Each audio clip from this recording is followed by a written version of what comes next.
Hello everyone and welcome to What's My have dropped in have sales prices. We're going to find out. My name is Rob Tickton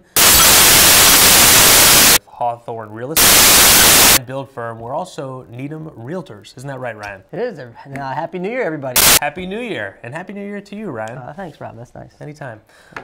Today we're going to be talking about the sales data for the final month of 2016. That would be December, a reflection of the fall sales market. So without any further ado, before we get to that, I also want to tease the end of the show, much anticipated. End of the year, we're going to break down all the sales for 2016 by elementary school. So you definitely want to stay tuned for that. Tune in. Keep tuned in. You're already continue to tune in. Stay where you are is what we're trying to say. But in the meantime, let's start off with the sales data for the month of December, kind of on a macro level. And you see there the 24 sales. And Ryan, what do you think about those prices, the list and the sales? I mean, 24 sales, as you mentioned, I mean, the list price and sale price, they're both up from a year ago, Rob. So we were looking at December 2015. You had both of those numbers were under $1 million, but then when you take a closer look. That's right. 2013 and 2014 were both very close to those numbers, so it was really 2015 that was the aberration. Yeah, and it might have just been a December anomaly. Maybe.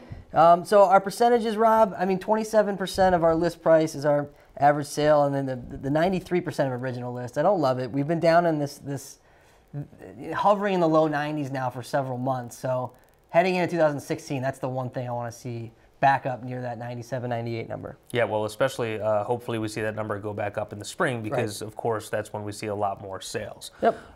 Unlike the months of October, November, which have low sales, so let's take a look at the trailing 6 and see if it has popped a little bit for the month of December. And sure enough, we are in a little bit of an upswing, Ryan. Yep, not bad, not bad. 24 sales this month. That's the most we've had since the close of the spring market, if you will, in September. Okay. So a pretty busy December. I mean, a lot of times it is. You know, we do see that people try to get the thing closed by the end of the year. Yeah, that's right. For whatever reason.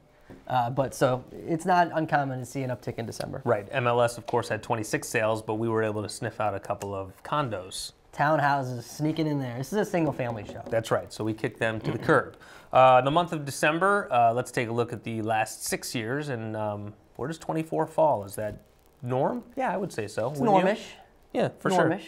Yep. Nothing to sneeze at. No. I think that could be said for 2016 as a whole. Yeah. Oh, yeah. Not a lot of sneezing going on. Because if you remember, we were slightly more nervous at the beginning of 2016 than we were at the beginning of 2015. Right. So here we are. All right. On to the slides. We're going to take a look at the individual sales. We're going to start with the lowest sales price, work our way up. Our first sale for the month of December is 349 Warren Street. That's located, Ryan, at the corner of Warren and Gayland. It is, Rob. I thought this one went out a little high. You know, so did the market.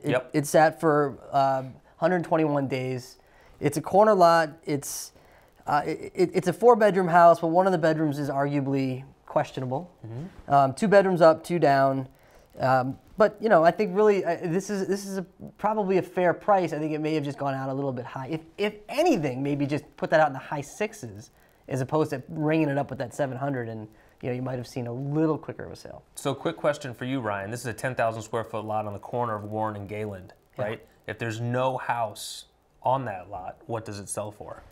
That's a good question. It's probably pretty close to that number. Yeah, it can't be much lower. Maybe a little lower, but it ended up probably selling close to its land value. Yeah. Okay. That's a very astute observation, Rob. Thanks, Ryan. Well done. Appreciate that. I'm trying to close out the year on a high note, or I guess open up the year on a high note.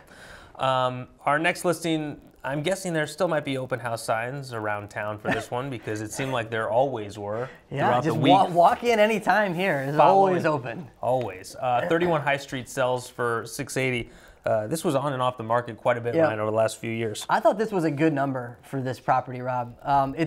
It definitely updated its curb appeal in recent years for sure. This house is it's between Manning and Webster on High Street, right next to where those townhouses are developed. Yes. But I thought, getting high 6s for this was pretty good. All right. So, I mean, having all those open houses might have paid off. I guess so. Walk to Needham Heights, right? Mm-hmm. You might be a little familiar with the next listing, Ryan. It's 163 Laurel Drive, located in the Laurels. In the Laurels. You have a little bit of familiarity. Why? I've sold this house twice. Okay. Last time was in 2011 for $530, so a nice little 30% appreciation for this seller in 5 years. I would say so. It's a nice house, a little quirky layout. 2 beds on the first floor. It's a bungalow. Yep. I keep calling it the third floor. The second floor is just one open bedroom. So that both the last 2 sellers have used it as a master suite. Although with no bathroom. No bathroom. So there's a full bath on the first floor and another full bath in the basement, which is finished. But move-in condition in a great neighborhood. But it's a quirky house for sure. We were both in that house. I would hope that you would have been in that house, and we were also both in the next house, which is located on Forest Street, 230 Forest Street. And my first impression walking through this house, Ryan, a lot of positives. Good bones to this house, good layout, big lot. But what was really hurting this one was it needed a ton of work. It needs everything. Right, but the canvas was there in terms of the layout was already set, and I mean it was just a nicely built home. It was just really beat up. It's one of those houses that you walk in some houses, and especially having it, as a developer, you think this house is best maybe set up to be redeveloped or torn down. As you point out, this house needed everything, but it's absolutely not a teardown. This is a renovation. Correct, because it had 4 bedrooms upstairs with the master bath, and the laundry was on the second floor even. Yeah, totally. it just, I mean, let's be honest, it was in the 8s, and we both walked out of there saying this is no way this house is selling in the 8s. But at $691, there you can put. I mean, look at the one coming up in a little while that we'll touch on. But there was one that was purchased in the 8s that was just resold at 1.2. You could put $300,000-$400,000 into this house and have a great value. That's right. I agree. I do remember that conversation actually, thinking the 8s was a little high. $691 seems about right though. Yeah, totally. 96 Gay Street is the next listing. This one it says the property abuts wooded conservation land. Is that redundant? Wooded conservation land? That could be a big field. Okay, fair enough. So it's not. And this one I think is potentially going to be redeveloped, believe it or not. Okay. From the look of it, it's a very nice looking house on the outside, but fairly dated, large lot, 15,000 plus square feet. It was purchased, at least by looking at the buyer agent, it might indicate it's purchased by a builder who may redevelop this property. And that's in the Newman School District. And it's priced in that land value neighborhood. Gotcha. As is the next listing that we're going to go to, 19 Bird Street. Similarly, this one was purchased by somebody who is going to redevelop, tear this house down, actually build new. Big lot though, Ryan. Yeah, 16,000 square feet, Rob. Yeah, but 3 houses away from Greendale. Yeah, pretty close. It's on the Greendale side of Bird Street, yes, and it does get, so there's a decent Broadmeadow School traffic flow to Bird Street that you'll have to contend with. Okay, over to the woods we go. That would be Olin Woods, 29 Brewster Drive. We walked through this one, correct? Yeah. If memory serves. And yeah, 2,200 square feet, $845. That looks like a good sales price to me. Yeah, and it's on a barbell street, Rob. Excuse me?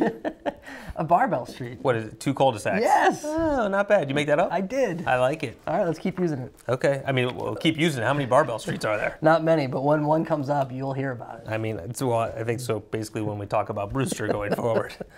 Okay, not bad. Move-in condition. It's interesting to compare. It sells for $845, Ryan, 2,200 square feet, okay? Let's slide over to the next slide, and it's 56 Prospect Street. Size-wise, very close. Very close. But sells for $67,000 more than 29 Brewster. Which sale do you like better? I like Brewster better, to be quite honest with you. I like the Olin Woods neighborhood. I like the cul-de-sac, which we know. Yep. And I think that Prospect, 8,700 square foot lot. Right. It had a nice, master suite. I really like the kind of the side entrance to the mudroom there. It was a nice house. The listing agent, interestingly, referred to it as an unassuming house, as opposed to a assuming house or a pretentious house. Right. But so I didn't really know what you meant by that. But I would for the money I would go to Brewster. Right. It was close for me, with the one exception that 56 Prospect did not have a garage, which to me pushed me for sure over to 29 Brewster. Yeah. But with that being said, we both walked through Prospect and really liked it. I mean, it was finished nicely. It was basically move-in condition. I think it was finished a little more nicely than Brewster. But yes, agreed. But 912 is a good number from the seller's perspective. I can probably get Brewster almost to Prospect's status with the spread and the purchase price. Yeah. You could put that money right into it, and you're even Brewster. Yeah, good point. I'm not quite sure what you said, but 324 Country Way. Just joking. Of course, 324 Country Way. This is listed on MLS as a Cape Colonial, but we affectionately refer to that as, Ryan? A Caplonial. A Caplonial. So tell us about this Caplonial. This Caplonial is going to be redeveloped, Rob. Yeah, well, it's a nice area, right? Yeah, it's an acre lot. It's in a neighborhood in Country Way that has had a lot of redevelopment, some large houses, some very nice houses. And this is priced it was priced to be competitive. It was competitive. They got multiple offers. So there's a lot you can do here. If you wanted to add on to this Caplonial, you certainly could. But sure. Yeah, I think it's going to be redeveloped. Yeah, it looks a little more capey than colonially. Yeah. Don't you think? Yeah. But it's big.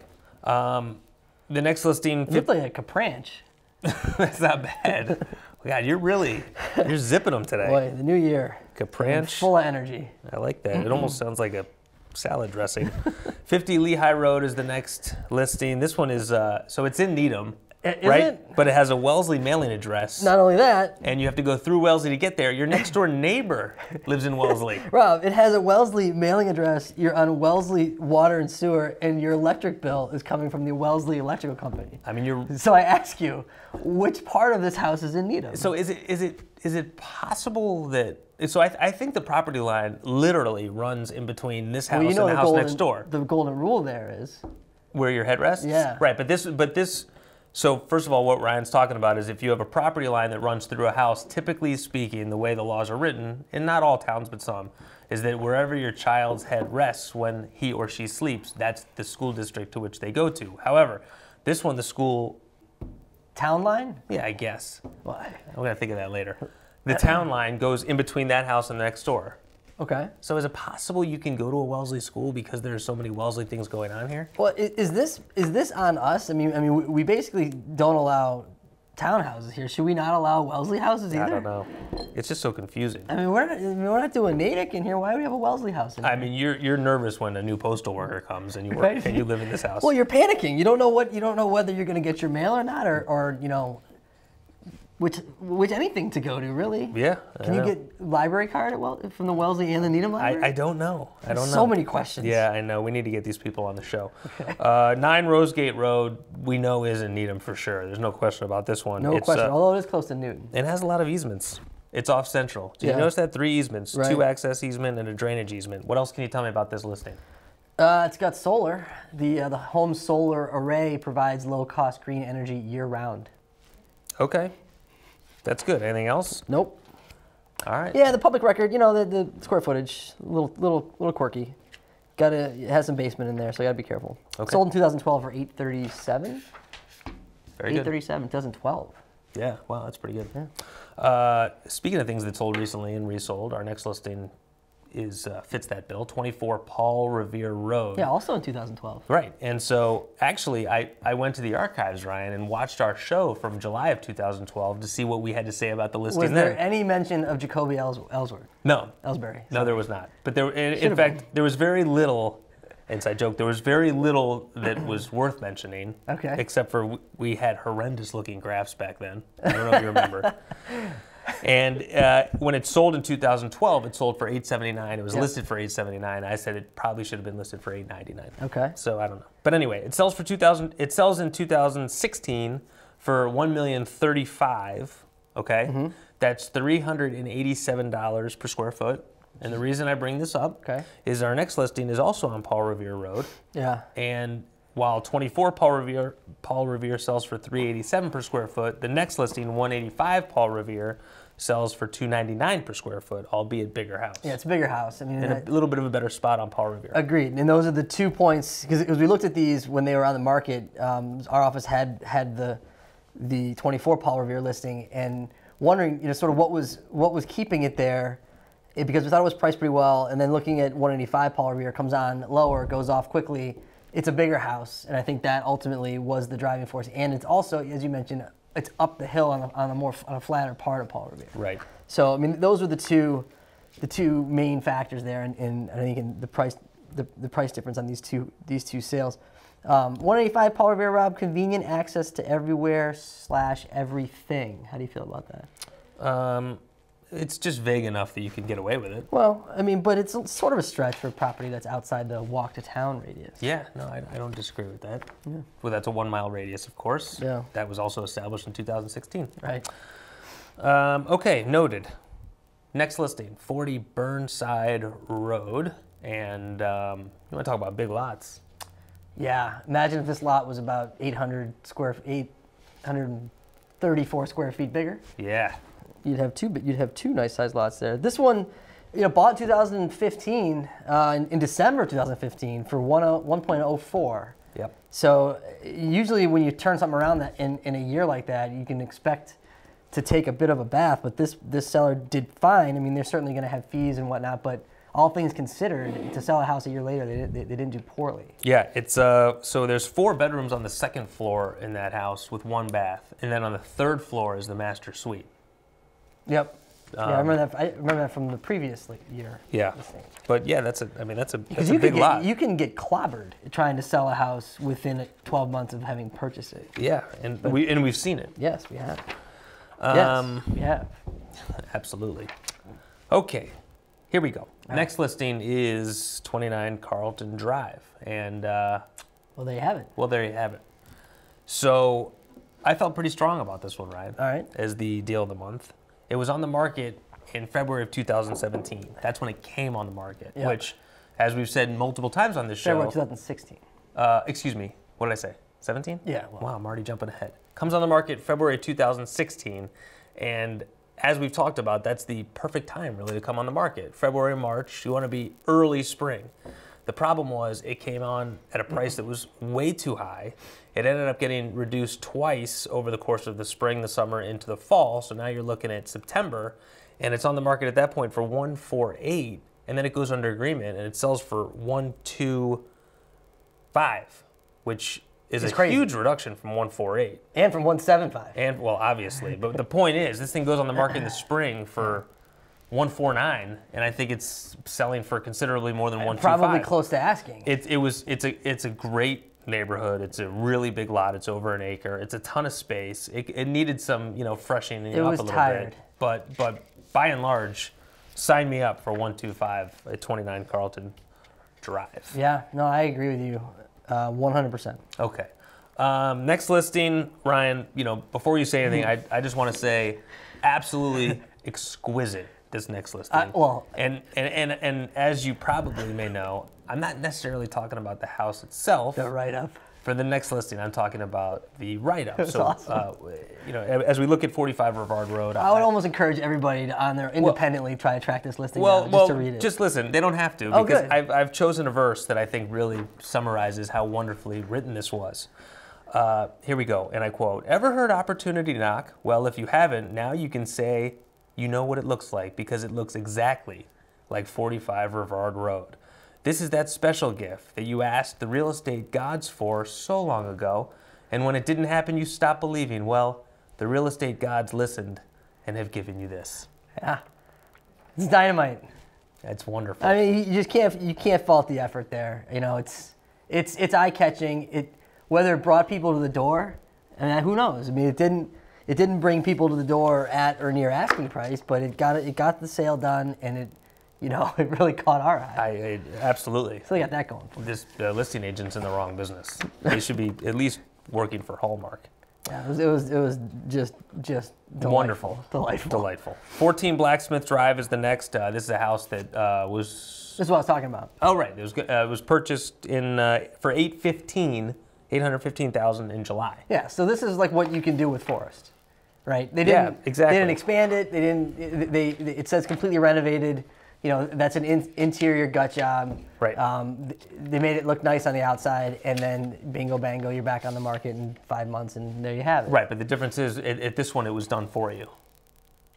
Right, like this is being sold. Yeah. You already have the builder and everything lined up. Sure. Whereas that one you have to buy and kind of do it on your own. Well, okay. Sort of. Right. No? Well, for the person who purchased Blacksmith back earlier in the year, or in December of 2015, they would be the person that would be buying Forest now.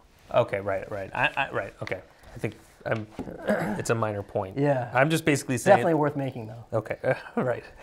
I'm saying if you have 1, 2 Let's to... move on. Okay, fine. Next up is 29 Livingston Circle. This is, we see a lot of action in Livingston Circle, don't we? Sure we do. This one, it was custom built. This is one of these rare occasions where, like, whenever you're building a house, especially when you're doing a custom build, you're always saying to the homeowner, the end user, you know, when you're doing a custom build it to suit you. Yep. Right? Don't necessarily worry about resale or, you know, what somebody else might want in this house in the future if you were to try to sell it. This is one of those cases where I think it kind of came back to bite them. So this one was built with a first floor master. It had the kind of the laundry room in a strange place on the first floor in the mud room. You know, things that you don't typically see, but when this house was being custom built, that's how this customer wanted it. Yeah, right. And I think that might have ended up hurting it in resale. Not enough to change my opinion that when you do a custom build, you do it the way you want it. Yep. But this is sort of the exception to that rule. And you know, I think it's comparative to the other houses on Livingston Circle. It's a small lot.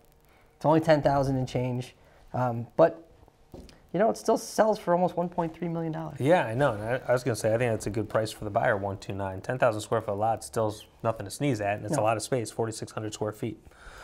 We're on to new construction. Yep. And it's weird that you brought up laundry on the last listing, because in this next listing sheet, it said the laundry person in the family will love the space and cabinetry. Okay. For 63 Damon Road. Good. Yeah, how about that? Yeah. So I'm guessing it's a big laundry room in this one. Yeah. Sells for 1,385. Builder paid $605 for the lot. Yeah, Damon has been seeing a little bit of action, I would say. That's like the third new construction on Damon in the last year or so. Yeah, all right. Staying with the theme of new construction, we're going to head over to 165 Meadowbrook Road. This one sells for 1,385. Any thoughts on 165 Meadowbrook Road? Nope. Nothing? Well, I mean... Yeah, was this where the fire was? Is this the house? Yes, I believe so. Okay, so there was a fire before this house was built. Yeah, this house is not currently on fire. No, it's not. But the house previously on that lot was. Yeah. All right. Okay. And the run of new construction continues onto our next listing. And that one is 99 Wellesley Avenue. This one was across the street from, or is across the street from St. Mary's Cemetery. Correct. And builder paid for this one $500,000, which is a pretty good price. Yeah, I thought the same thing. Yeah. Yeah. And can you cut through the backyard and get to Elliott School from here, or is there something impeding your progress? I believe there's something impeding. I mean, it's definitely wooded, but I think you might be able to meander through the woods and get to Elliott. But that's unconfirmed. We'll have to look into that. Yeah, there's a lot of homework after this one. Yeah, I know. Enough with the assignments. Next up is your moment to shine, Ryan. Are you ready for this? Yeah, I'm really excited. Okay, let's do it then. It's your, or I should say it's 94 Oxbow Road. Yeah, this is my deal of the month, Rob, for the buyer. And just, I mean, not because it's such a great deal, like this house is a 1.8 house and they get it for 1.45. I just thought that it's a lot of space, it's well done, and you're getting a lot for your money. You're getting a really nice pool area, a very nice master suite. In fact, two master suites if you want to be technical. It's over an acre. The kitchen's been redone. It's move-in condition. It's in that Oxbow neighborhood, which is kind of like a Livingston Circle. You know, it's not. It's in the outskirts, but it's a nice little spot that I think people really enjoy living. I think this person got an outskirts discount here. Okay. You know, I think this house, sort of closer to Needham proper, is well over 145. And you could probably make the argument about the outskirts discount on the next listing as well. Yeah. Right? Yeah. But not as much. Not as much. There's some other things contributing to that one, but this one definitely, I think for 145, this is a good price for this house for the buyer. I really liked it. Okay, very good. Another deal of the month for the buyer for you. Yeah. Next up, we're going to stay right on Oxbow, 170 Oxbow, but there's no red writing on this one, Ryan. Why is that? I mean, it went out for 2-3, and you could say it's low-hanging fruit. There's a $700,000 spread between the original list and the sale price, so there's an implied discount. But I think, you know, this house is 1.6. I mean, that's still a lot of money. It's a huge house. It's 9,300 square feet, basically. Yep. But it needs a lot of work. And I mean, it has a tennis court and a pool, and they didn't give you that like I'm gonna go comfortably sit in my backyard at the tennis court or the pool. It looked like you're going to a community pool. It was very concrete. And dated and stuff. I just think for this amount of money, you're still gonna put some more into this house. So I didn't think it was a deal of the month for the buyer. Okay, good enough. 36 Tudor Road is our big seller. It's the final sale for the month of December. And how about that days on market? Pretty good. Yeah, not bad. Builder paid $725 for that lot. Okay. Anyway, now it's time. Admittedly, you and I are fairly fascinated with this next slide. Yeah. Maybe more than most, but maybe not. How much time do we have? We have 4 minutes. So what we're going to do is take a look at this slide, and we're going to go very slowly, so everybody has a chance to digest it. Okay. It's the sales by school district for the year 2016. So everybody, if you want to hit your pause button and soak that in, go ahead. But we're going to talk you through it a little bit here. Those are the 5 elementary schools, and we are going to start with homes sold. Ryan, no surprises there that the most homes were sold in the Newman School District. No, I mean, year over year, it's always Newman. The surprise was the jump from 64 sales in Broadmeadow last year to 80 this year. So that's a big spread. The total sales last year was 336, and we're only down 7 sales to 329. The mix is totally different. Right, though. yeah, because Broadmeadow's up and Hillside is down. Yeah, Hillside and Elliott basically traded 10 sales. I'm sorry, Hillside is up, excuse me. Yeah, Mitchell's up 9, Newman's down 14, and Broadmeadow's up 16. Yep. So but otherwise the total is almost the same. Right, and Newman is still dominating in terms of size. Yeah, and Newman, geographically speaking, has the most opportunities to sell. Right, okay, so sales price. Look at Newman. I know, that's crazy. Good gosh. But it's again, very, very constant over 2015. Total, we're at just under 1.04 million. Last year it was just over $1 million. So 2016 is better across the board than 2015. Which is, we didn't see that coming. We didn't see it coming. The only thing that's down is total number of sales, but it's only down 2%. Yep. But everything else is up in 16 over 15. The other one that jumped off the page for me, Rob, is look at the price per square foot in Broadmeadow. Yeah. Yikes. Yeah, that's high. Yeah, so this was what this tells me is 2016 was a great year overall. It was a great year to be a seller in Broadmeadow and in Newman. Yeah. And also Mitchell now over $1 million for its average sale price. That's a first for Mitchell. That's right. Yep. Broadmeadow has been over $1 million. In fact, they were last year. Newman is consistently over $1 million.